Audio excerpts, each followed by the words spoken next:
All right, so official good morning from me. I am Lisa Goldberg, and this morning I am here as part of the Genera project. And if you haven't really checked it out, I've just got to give a little plug. You need to go to Genera, dunera.org.au. I'm sure you've been there to get here, but remember to go back there because there are so many things on offer, and you need to spend a half an hour going through the website and ticking a few things because it's really amazing.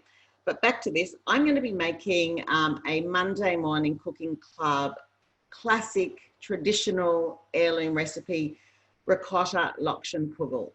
For me, I guess Lokshen Kugel is something that reminds me of my childhood. I've got a Polish heritage. My father was born in Poland. My mother was born in Australia, but her parents were Polish. So I come with a very Ashkenazi flavored palate.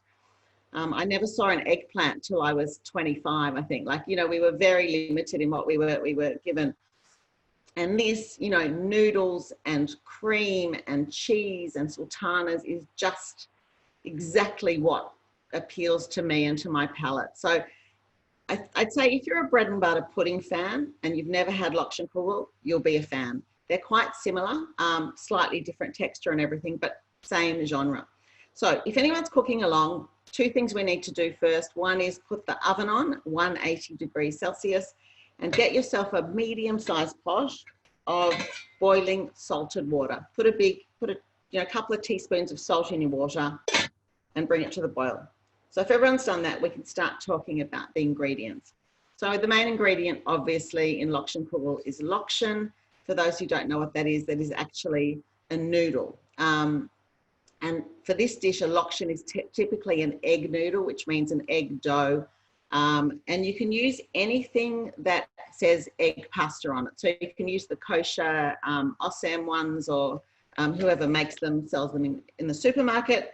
You can use these little, something's happened to the screen. Cecily, you seem to have shared your screen with us. Cecily, who's listening? Sarita, can you do anything about the screen? I can't, but I'm trying to message her. So. Okay, all right. Can you still see me? Yes, we can, but you just your screen. I'll just message her now. Okay. Okay, so back to the noodles. So you can use these. These are Vermicelli noodles that you buy. It's a San Remo brand. The fine ones, they actually make a really nice kugel as well. The ones I'm using today are these ones, San Remo. It's called egg pasta tagliatelle. That's this. It's a nice flat noodle that's sort of, you know, not so wide. You could use the Barilla, you know, so there's a whole range that you can use, and they're easy to get. So let me just put this over here. All right. So what I love about this kugel is that it has ricotta and sour cream. And I think to me the sour cream gives it a richness that changes it from something ordinary to something special. Oh, thank you. That's great. Okay, we good to go? Yes, we are. All right. Sorted. So I'm going to run through the ingredients properly. So we've got 125 grams of egg noodles, and that's half a packet. And the reason I've gone half a packet, the original recipe was a whole packet. I just thought in these times, we're not really cooking for crowds, and I wanted to do it so people who are 1 or 2 or 4 can just enjoy that dish. So I've got 125 grams of egg noodles, 2 eggs. There's my things here. 2 eggs, 150 grams of sour cream, which is like a heaped half cup.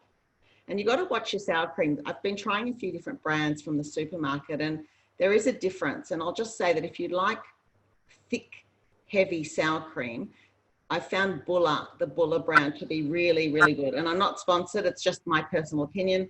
Today I'm using the Dairy Farmers one, which is just a bit softer. And I just love that heavy one.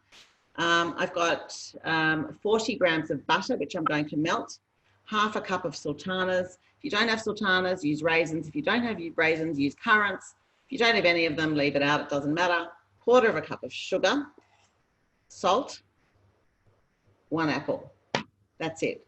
So let's start from the beginning. So I've got my pot on to boil. What I'm trying to do here, which is great for you to do at home, is to get everything ready, put the noodles in, and then maybe finish your last thing like grating the apple while the noodles are in, so that the hot noodles can go straight into the mixture and straight into the dish. They just mix beautifully when they're not made ahead. You know, they stick together and it's difficult. So that's the plan. And they're going to take 8 minutes to cook. So I want to make sure, or 6 minutes, I want to make sure that they're not overcooked. All right, let me just put this down. Now, you're going to say, what dish do you need for this? Okay, you need a 5 to 6 cup baking dish. And a little tip that I want to give you is that I write on the bottom of my dishes how many cups it is, because, and I do the same on my cake tins, I write how many centimeters it is, because you forget, and then the recipe will say 6 cup and you just know it's 6 cup. So this is the size. It would probably feed, in my family, 4 to 6 people. And I'm going to butter it. So I've kept the packet from the butter.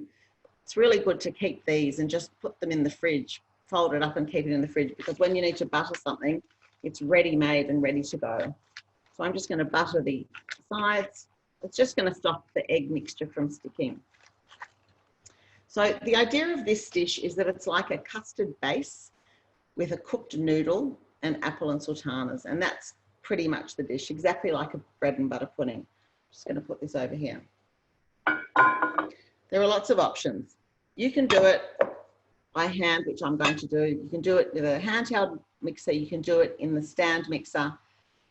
Whatever works for you is going to work here. And I just prefer it actually by hand, because when you do it in the machine, I find the mixture gets a bit frothy, and you get a sort of a weird, sort of a strange frothiness on the top that I personally don't love. Most people probably wouldn't think twice about it, but I prefer the hand mixed one, because you don't get that.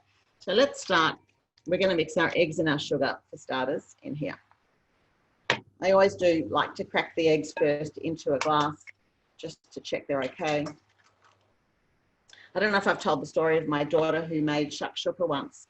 And you know, shakshuka, you make the pot of tomato sauce and you crack all the eggs in. And she had friends over for brunch and she was cooking 20 eggs. Anyway, I think the 17th egg that she put straight into the shakshuka mixture was off. And smelt terrible, looked terrible, but once it's in the mixture, it was too late. She had to throw everything out. It was actually heartbreaking. And that's a very good lesson for everybody. Just don't do that, because you really don't want to throw things out. Okay, so I've got 2 eggs. And I'm going to add to that the sugar. Just a tip in case you don't know this, that if I was to put the sugar straight onto the eggs unbeaten and went away and measured everything else, it's going to cook the egg sort of. There's going to be little bits of sugary egg that you'll never get out. So don't ever leave sugar on egg yolks. So I'm just going to put that in, whisk it together. So if you are cooking along, make sure you've got the oven on 180 and a pot of salted water boiling. And I'm not really trying to get it super frothy. The aim is to just get the granules of sugar dissolved in the egg here. That's why I use caster sugar rather than white sugar, because it's just much quicker and easier. This is where you get your arm workout for the day, but you've got to remember to switch arms, otherwise you're going to be stronger in your right arm or your left arm, as the case may be. Okay. So I'm just going to peel that. Yeah, so that's already dissolved. So I'm quite happy with that. Okay. Next, I'm going to just melt the butter. I just do it in the microwave. You can do it on the stove if you want to dirty another saucepan, but there's really no need. This is probably 30 seconds in the microwave.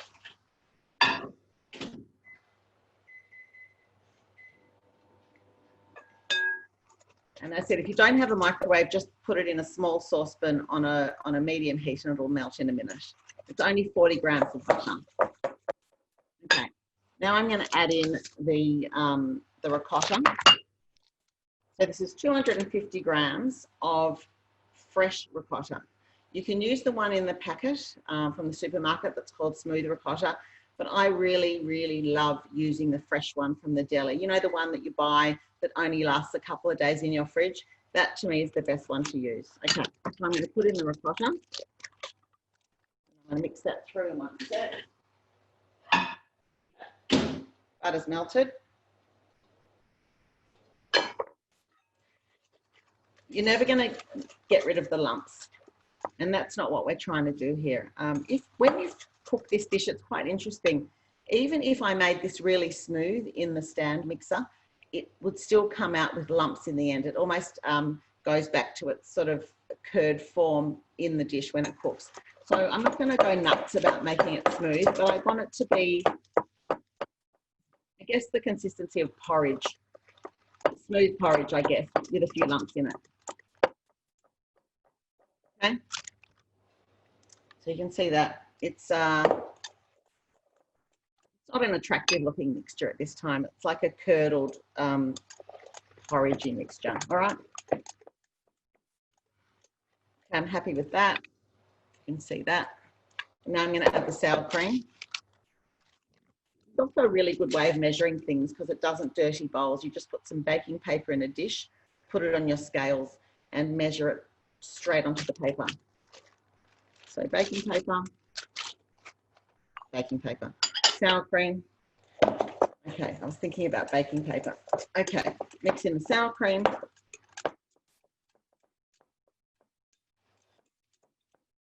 So now you've got a lovely mixture that's starting to look a bit more attractive. It's like a thick custard with little lumps of, fine lumps of cheese in it. A really important thing in this ingredient in this is salt. Don't know if I've mentioned it, but probably I'd put, you know, a really good pinch, and a really good pinch is probably 1/8 of a teaspoon. So it's not like 3 grains, it's a substantial amount so that you can really have that hint of saltiness, which works so well with the sweetness of everything else. Okay, now I'm going to mix in the butter. So this recipe comes from Natanya, one of my co-authors in Monday Morning Cooking Club. And this recipe, well, the original version of it was in our first book, The Food, the Stories, the Sisterhood. And it came from her grandmother, and I'm going to get the names mixed up now, which one.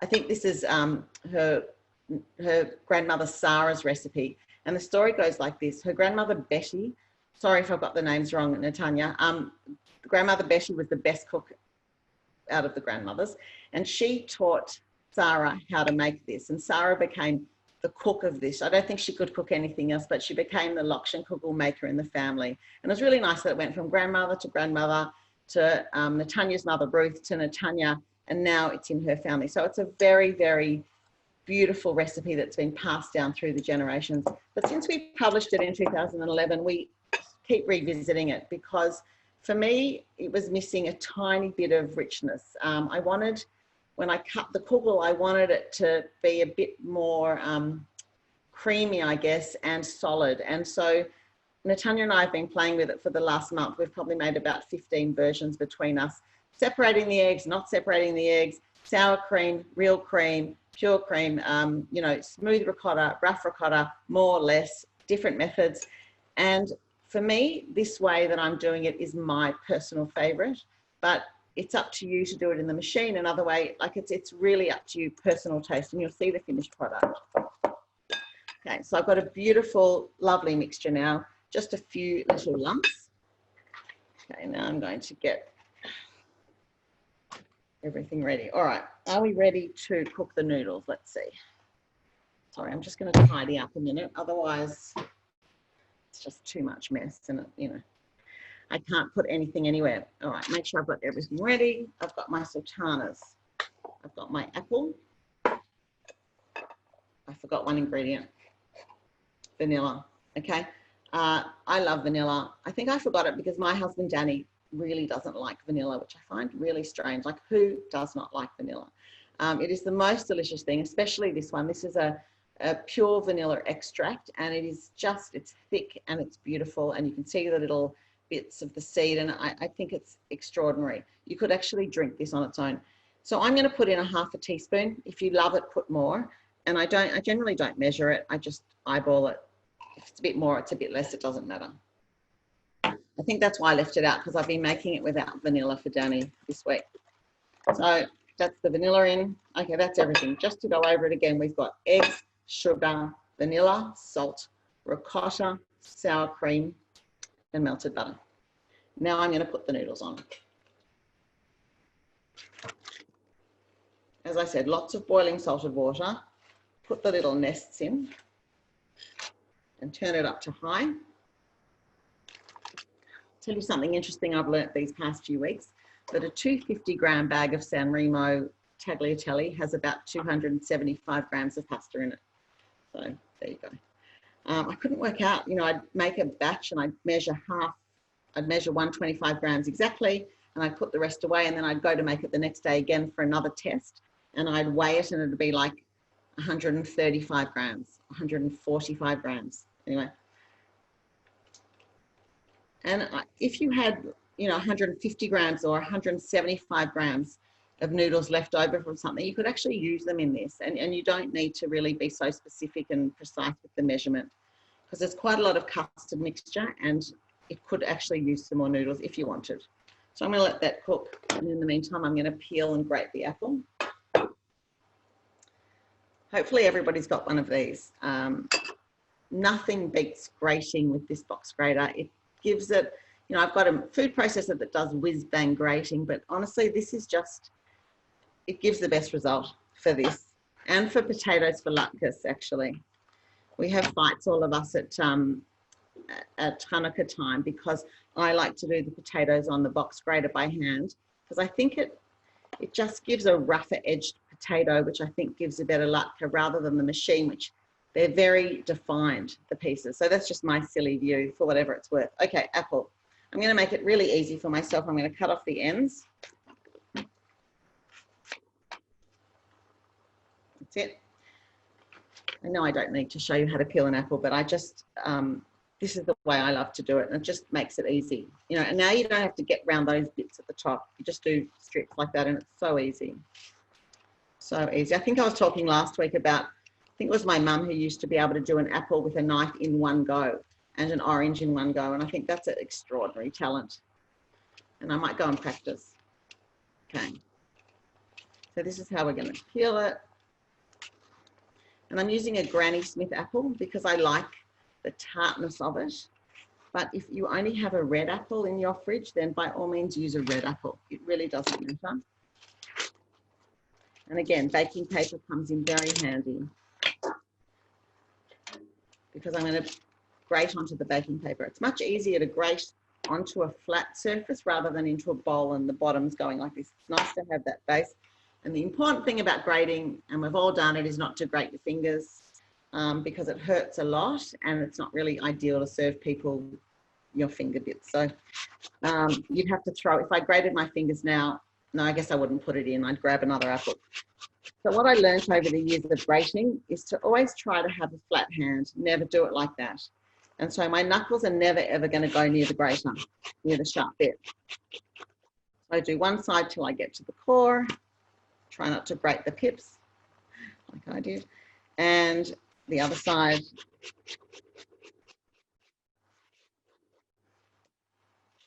Okay.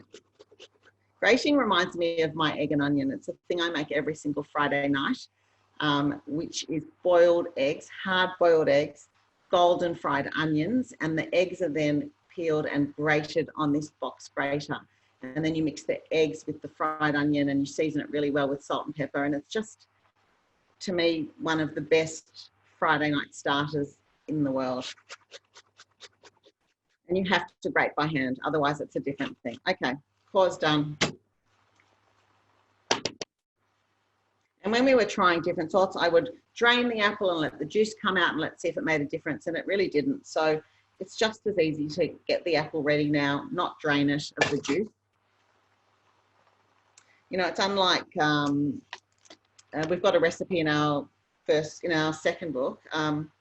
They're just about ready. We want them to be al dente, which means firm to the bite. So you don't want to overcook them, because then they'll just fall apart to nothing. So probably a minute before you think they're ready to eat is when we want to take them out. So I'll just talk about apples for a sec. So we've got a beautiful, beautiful apple strudel recipe in the first book from Jane Grossberg.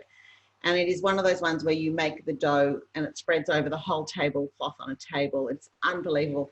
And she gets piles and piles of grated apple, which she drains first and lets them go brown. So she squeezes them and drains them and squeezes them and drains them. And she tells the story that when her grandmother made it, she used to insist that they drank the apple juice that came out because she thought it was just so good for you. So I always think of her when I'm draining grated apples for a strudel or something. But for this, you don't need to. All right.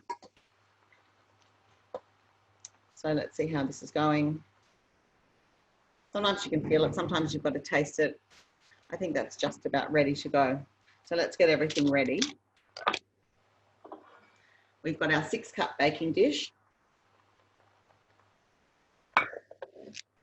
We've got our custard mixture and we've got our sultanas. So now I'm going to put the apple into the custard mixture and I'm going to change from a whisk to a wooden spoon. Just because otherwise all the bits get stuck in the whisk and it's not ideal. You know, every week I say I always forget one thing, and so far I've got everything in front of me, which is really exciting. Okay, sultanas in, apple in, and it's a lovely thick-ish mixture, which is just ready for the noodles. Now, okay, so you can either, which is what I've been doing, taking them like this, straight from the pot, doing that and putting them in there. Or you can get a little strainer. I kept this, I bought some ricotta at the supermarket last week and it came in one of these colander things, and I decided to keep them, and it's actually really handy for something small like this. Okay, so I'm going to take them out. Obviously you can go to your sink and you can tip it into the colander and it is easier, but I don't want to leave your side, so I'm not going to do that. I'm just going to do it like this. And there's not so many noodles and they're easy to get out. Okay, I'll just turn it off. So this dish is really quick, and I know that I'm taking a longer time because I'm chatting and hopefully people are following along, so it makes it easier to follow along. But really, when you do it yourself, probably the second time, you know, the first time you do anything, it takes time because you've got to really concentrate. But the second time you do it, it's seriously a 10-minute thing. As long as it takes to boil the noodles, you can put the noodles on, get everything else ready and do it. You know, it's a 10-minute thing. Okay, hot noodles, quick drain, don't rinse them. There's nothing wrong with the starch that's on them and the little bit of water. Goes in, put it away. I'm just mixing it. I was thinking today that I might like to break the noodles up next time, because what I love on the top are the bits that stick up and get a bit crunchy and chewy. And so I think to get more of those, you'd want to chop up the noodles. Okay, mixing it. That's it. Lovely slushy sound. Make sure all the noodles are coated in the custard. And then it's just a matter of pouring it into your buttered dish. Okay. If you have like a pie dish is the right size as well, but it's going to be flatter, so you may have to cook it for a little less time because it's not going to be as deep to cook through. Okay. Okay, so this dish is actually a bit smaller than my other one. So maybe this 6-cup dish is 6.5, but that's fine. Now I'm going to sprinkle it with cinnamon sugar. I don't know about you, but I always have this in the pantry. I never buy the cinnamon sugar that you buy at the supermarket. I just make my own. So it's 2 teaspoons of ground cinnamon to 1 cup of caster sugar. And it lasts for ages. And I use it every time I need cinnamon sugar. If it's donuts for Hanukkah or whatever it is, I just use this. Now, I did have a spoon. You're going to tell me I've forgotten the spoon? No. I thought I was going to do it today. Anyway, I'm going to use a knife. Not too much, because if you have a pile of cinnamon sugar on the top of it, what happens is it just stays there and doesn't really look attractive. So in a perfect world, I would probably even get a fine colander and just do a lovely little sprinkle. But I'm never as patient to do that. So I'm going to do this. And it's probably about 2 teaspoons all over. If you're not a fan of cinnamon, and I know a lot of people aren't, which I can't understand, like vanilla, you can just leave it out and just put a little bit of caster sugar on the top. I think the sugary coating is really nice. I haven't done a great job here. I just want to tell you. So anyway, it doesn't matter. Cinnamon sugar all over. And this is what it looks like. And that's going to go in the oven for 50 minutes. What you can also do, which I sometimes do, is take a knife or your fingers and just do that after you've put the cinnamon sugar on, because I like the little bits of noodle, as I said, to stick up, because they just have a different texture and it's not all one texture throughout. So I've done that so they come up, and next time I'm going to break up the noodles. I think it'll be more interesting. Okay, so that's it. Done. Into the oven. And here is one that I've made before. So this is one I made yesterday, and it was funny. We did an event, a speaking event last night for Bethriska and Yeshiva in Melbourne, and we wanted to bring some food along just to talk about Shavuot. And it was so funny. I was doing it upstairs at my desk, and you know, they were talking about Shavuot. I said, I just happened to have this Lokshen Kugel on my desk, which was so perfect because I was making it for today. So this is the Lokshen Kugel that's done the rounds already. And I want to show you what it looks like inside. That's what it looks like outside. You can eat it hot out of the oven. You can eat it warm, which is my favorite, maybe half an hour to an hour out of the oven where it's still warm, but it's still able to be cut. So if you try to cut it out of the oven, it won't cut. It's just too wet still. It hasn't set. So you can also put it in the fridge and eat it cold. And I know a lot of people do it. And I just want to show you what it looks like inside, so you can have a little look. Okay. It has a completely different texture when it's cold, completely. So this one I made using supermarket Coles, actually, smooth ricotta, because I wanted to see what it was like and if it was different. And to me, it looks just yum. I have to say, this is just my childhood in a dish. And if you can see that, it's just layers of noodles with bits of cheese, you know, dotted with sultanas. And the apple, you can't even see, but you can taste it, just a hint of it, and it's really lovely. So that is our Lokshen Kugel. If you want to, I think that Genera, we're going to send you the recipe, but it's also on our website. I've just put this version up there, the half size. And if you've got any questions about it, please don't hesitate to contact me through our website, mondaymorningcookingclub.com.au, or on any of the social media that we are on. Always happy to answer questions. I've actually started calling it a cake counselling service that we run on Facebook, because we get so many people who write to us and say, my chiffon cake fell out of the oven, what do I do? So we counsel them through it, and then the next one they make will hopefully work. So that's it for me for the cooking today. I just want to say it's been fun for me. I really hope you've enjoyed it. And if there's any questions, happy to answer in a sec. But I just want to say Thursday, Melissa and I will be doing a fantastic Shavuot panel. We've got 4 amazing women coming together from our community in Sydney and in Byron Bay to talk food and heritage and Shavuot and delicious things. So please join us 11 a.m. on Thursday. And then next Monday, I'm going to be back here again making a loaf of bread in less than 30 minutes. So that's something that's worth joining me to see. So any questions? Can I just ask, do you put lemon juice over the apples to stop them going brown? No, I don't. And if I did the apples ahead, I wouldn't. Right. Yes, can you repeat, please, the next activity? You say you are going to have another class soon? Well, there's a talking event where we're talking about Shavuot on Thursday at 11 o'clock. And then this time next week, I'm going to be making Irish soda bread and a fantastic dip to go with it. One of those recipes that we've all been in that position where we just need bread and we don't have it and we really can't be bothered going out. That's it. Half an hour, you'll have a loaf of bread. Okay, thank you. Thank you. Thanks, Raquel. Will those be on Genera? Sorry, will those be on Genera, your 2 shows you just said? Yes, they will. Okay. Oh, thank you. Yes, they will. There's a question here about ricotta. Yeah, one smooth. Yeah, so Debbie says there are 2 types of kosher ricotta, one cottage cheese and one smooth. I think both will work. It depends how you want your finished product to look. If you use the cottage cheese, you're going to have more little lumps of cheese, which is fine. And the other one will just be smoother. As I said, this one was done with the smooth ricotta, and it's actually perfect. So whatever you've got is fine.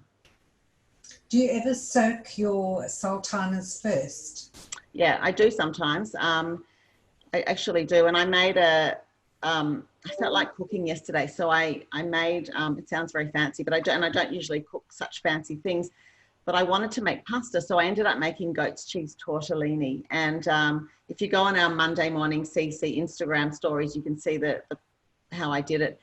And you toss the goat cooked tortellini in brown butter and sultanas and pine nuts. And the sultanas were soaked in English breakfast tea, and they were absolutely, actually it was raisins, so they're bigger, soaked in English breakfast tea, and it was just delicious. So by all means do it. Soak them in tea or something lovely like that.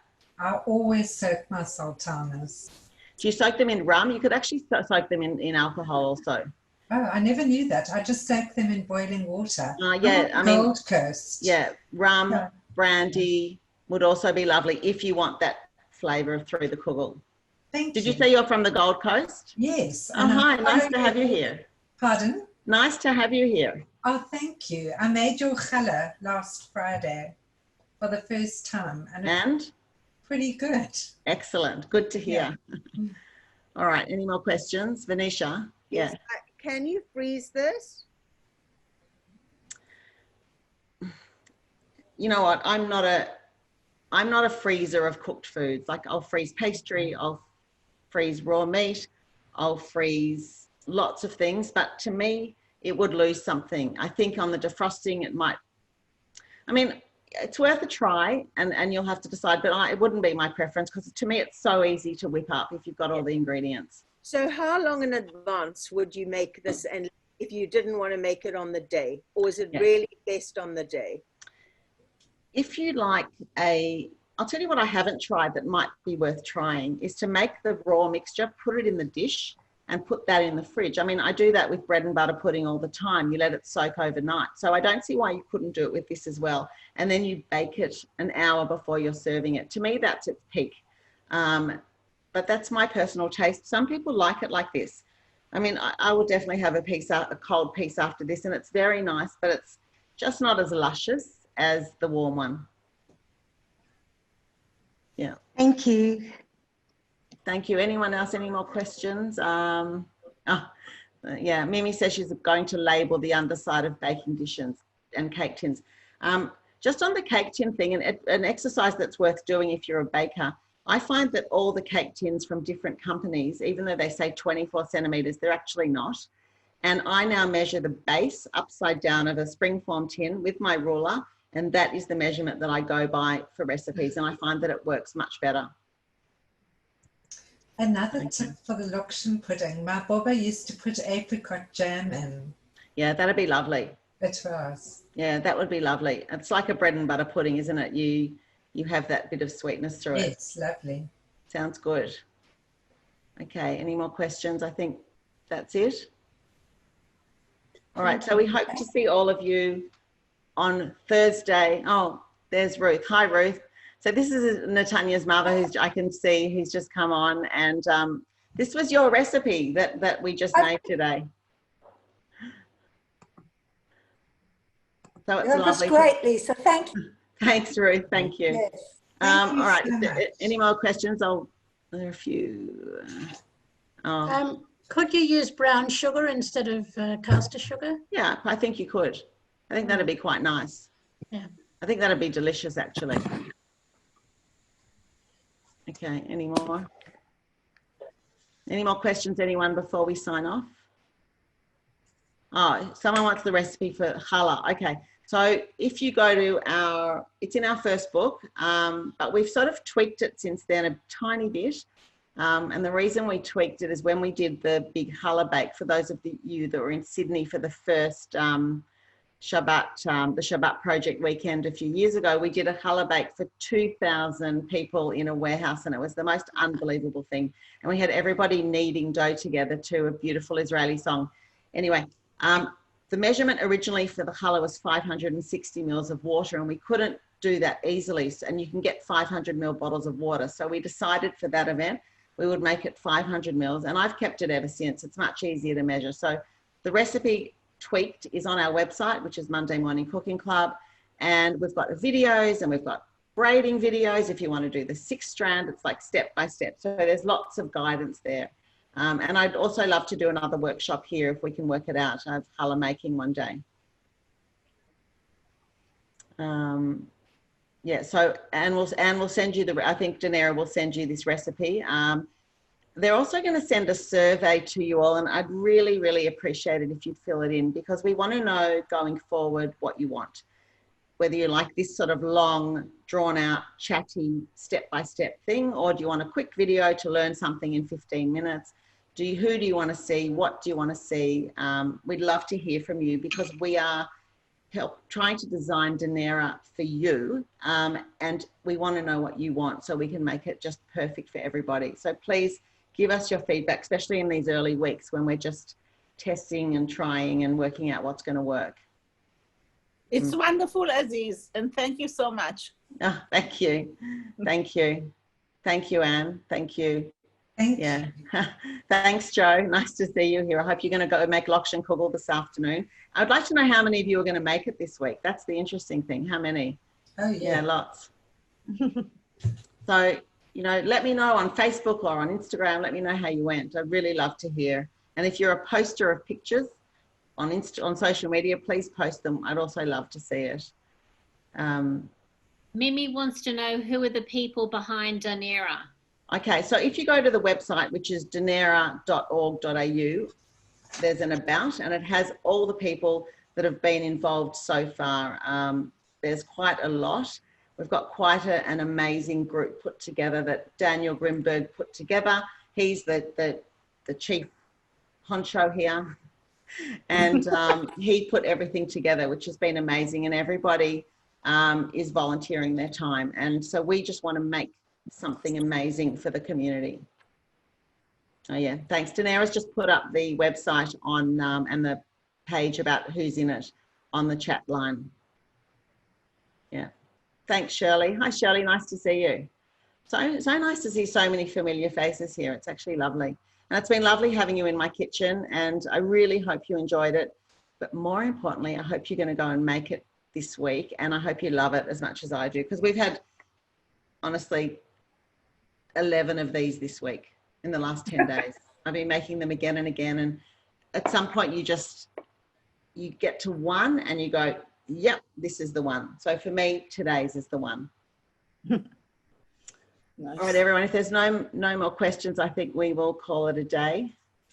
It's been lovely seeing you, and have a good one. Thank you. Bye all. Thanks, Lisa. Bye. Thank See you, you. Lisa. It was wonderful. Thanks.